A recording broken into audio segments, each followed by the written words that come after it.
Hello guys! Welcome. Collective reading tayo ngayon.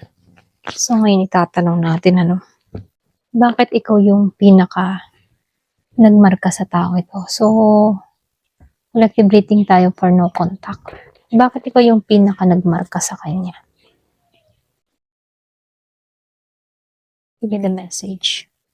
Bakit ikaw yung pinaka nagmarka sa tao? Yung bang tipo na hindi niya malimot? Bakit ikaw yung tumatak? Give me the message. Bakit ikaw ang nagmarka, pinaka nagmarka sa kanya? So, meron kang na-observe, Eight of Pentacles, Wheel of Fortune, the Empress, the Sun, Judgment, the Hermit reverse, Seven of Cups, Wheel of Pentacles, Temperance, and Strength, Justice. So dito meron akong nakikita dito, Virgo, Taurus, Capricorn. Meron din dito na Gemini, Libra, and Aquarius. So, malakas yung Taurus. Malakas ang Earth sign Virgo, Taurus, and Capricorn. Merong Leo, Sagittarius. So, ito na yung nakikita ko. Pero, malakas yung Virgo, Taurus, Aquarius, Sagittarius. Ayan. So, hindi naman halos lahat, So, magbabase tayo sa energy. Kung feel mo, nakarelate ka, comment ka below, okay? Hindi man lumabas dito yung hinahanap mong zodiac sign, Base tayo sa energy, okay? Start na tayo. So, dito,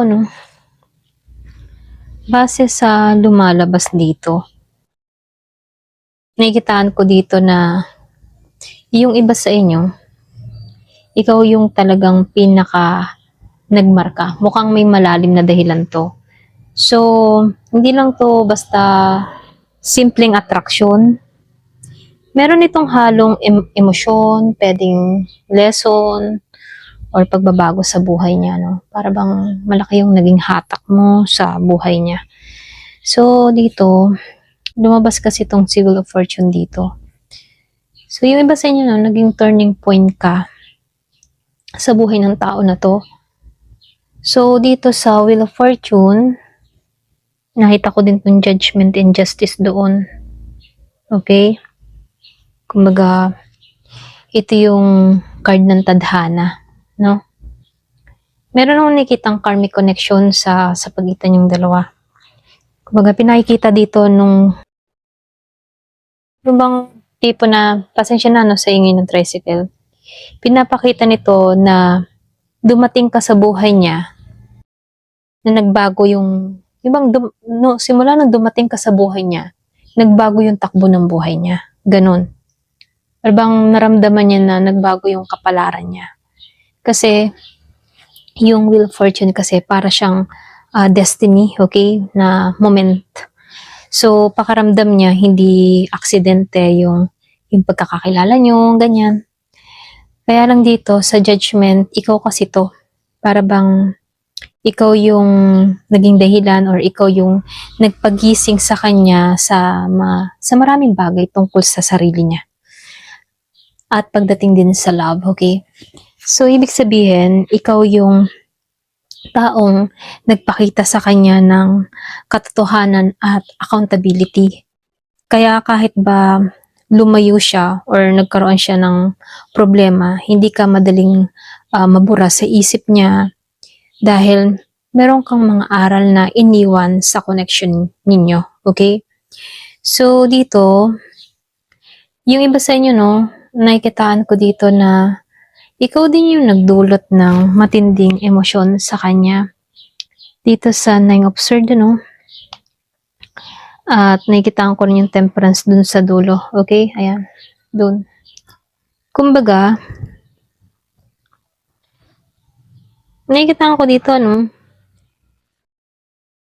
meron kasi itong kombinasyon itong card na to. Itong si Nine of Swords, si Temperance dito, And then, nakikita ko din to si strength.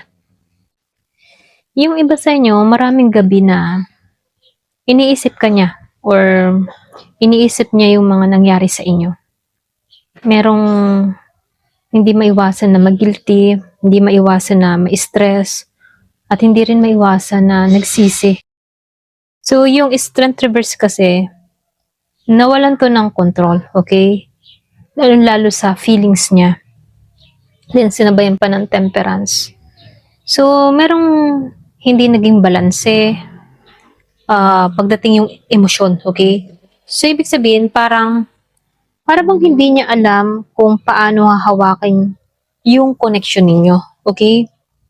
Minsan, itong taong ito, kumbaga minsan, itong tao na to, ito yung pinaka nagmarka, okay?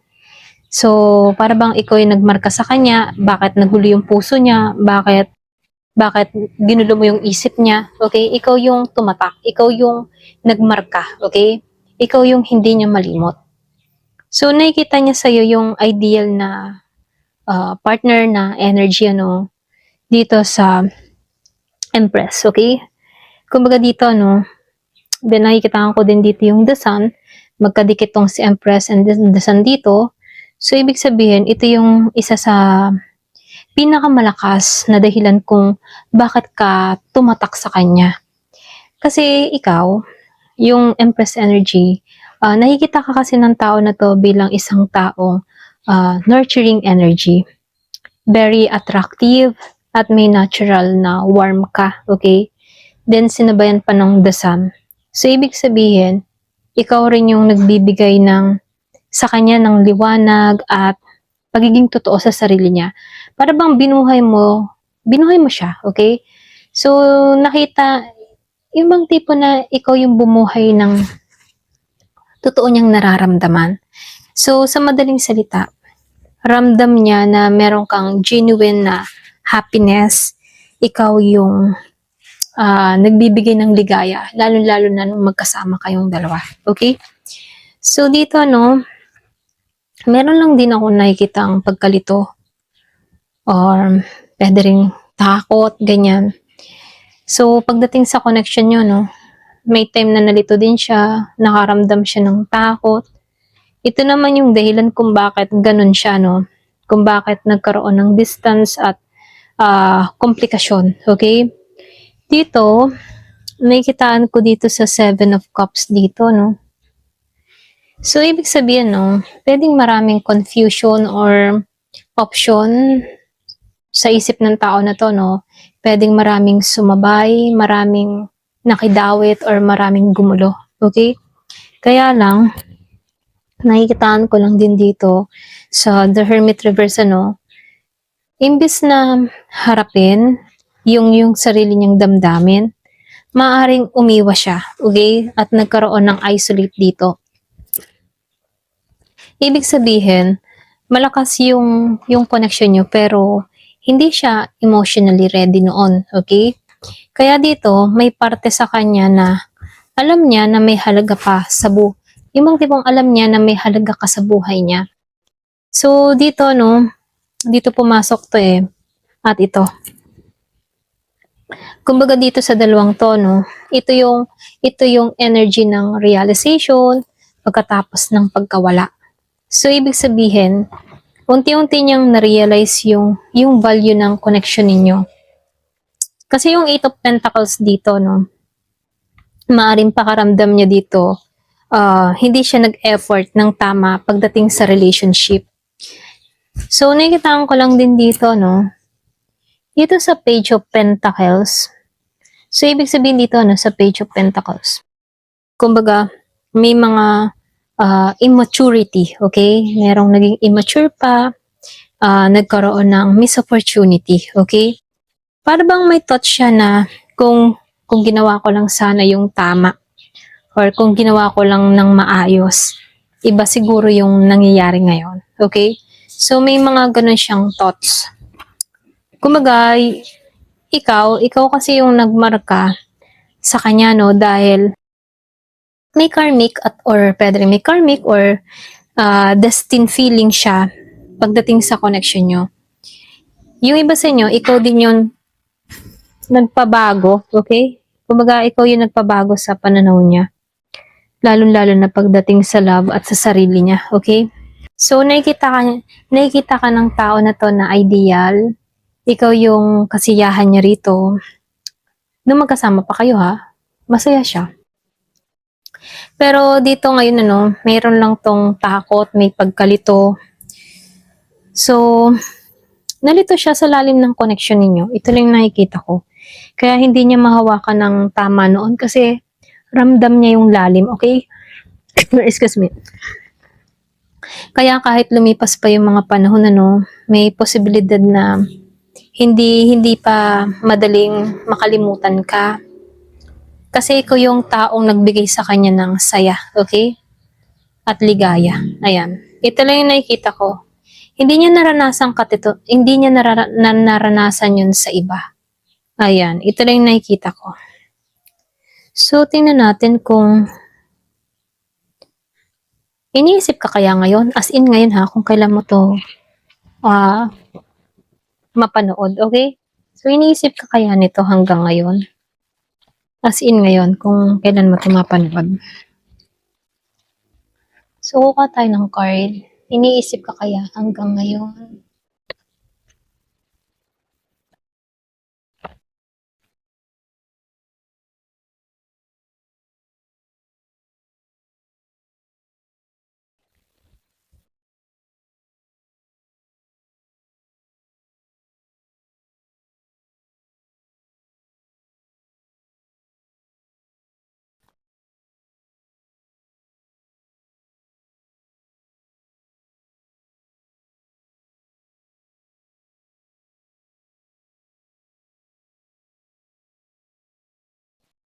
So, good sign to, no? Kung ikaw ay naghahanap ng kasagutan, kung naiisip ka pa rin niya.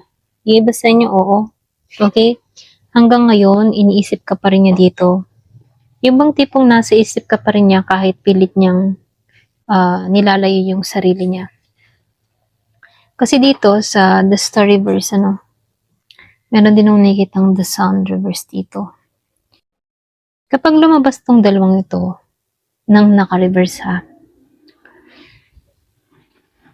ibig sabihin, madalas ito yung energy ng panghihinayang at emotional na sadness, okay? Emotional sadness or kalungkutan.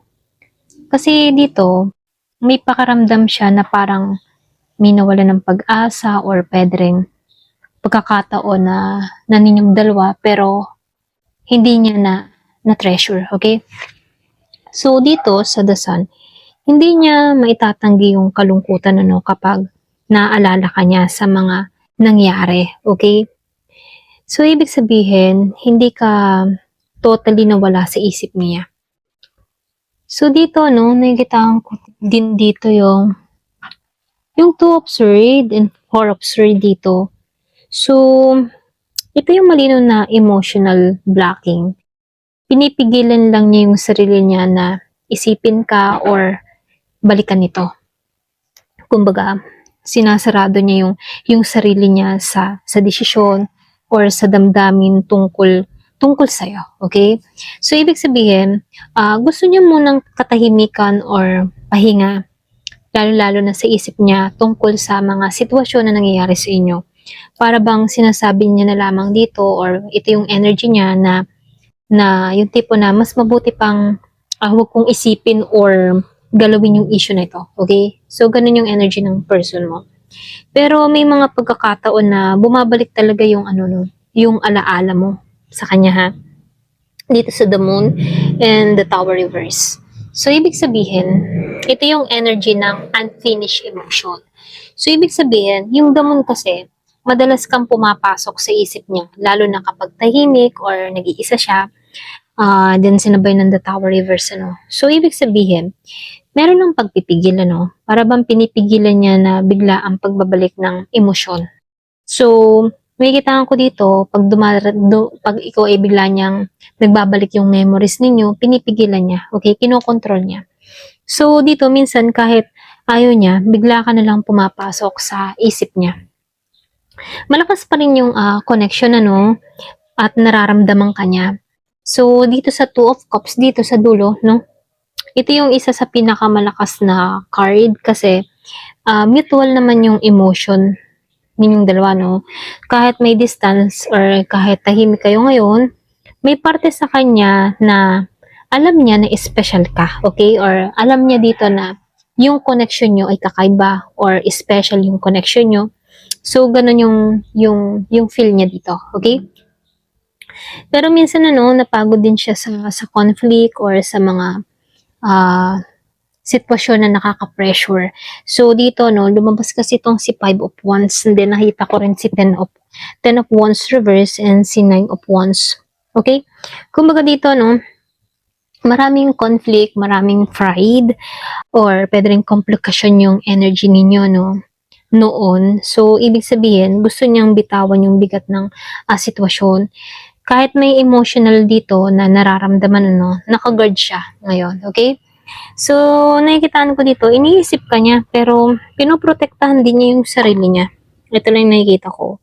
So, meron nang nakikitang distance pagdating sa inyo, no? Excuse me. Kumbaga, yung memories ninyo dito, para bang idinidistance niya sa kasalukuyan ngayon, Para bang kahit naaalala ka niya, pilit niyang itinataboy.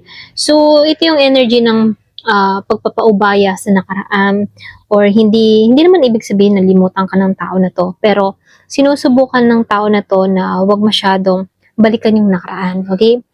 So, dito, yung pinaka iniisip lang ng tao na to sa'yo, iniisip ka niya paminsan-minsan, nalulungkot din to, or pwede rin nanghihinayang, ganun yung energy ng tao na to. Pero, pinipigilan niya kasi yung sarili niya na, alam mo yun, na masyadong balikan yung connection.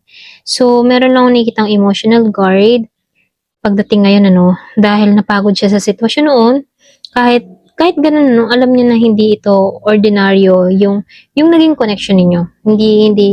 Hindi madali, or hindi to basta-basta. Ganon. Okay? Dito lang yung nakikita ko. Ayan. Thank you for watching. Love and peace.